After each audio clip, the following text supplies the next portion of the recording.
It's about 11 a.m. Anderson, South Carolina. Ice storm still going on. Just a quick one, a little bit more video showing you the accumulation and so forth here. Nothing much has changed. It's still windy, it's still icing, and this is expected to continue.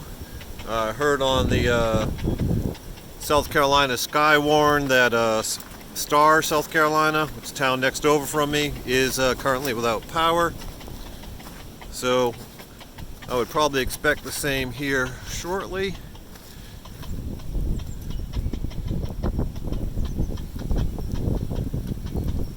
Wind's about 30-35 miles an hour. Icy. Even Buddy ain't really liking this too much right now.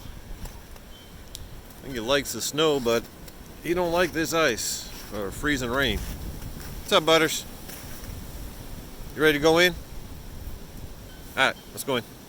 Later.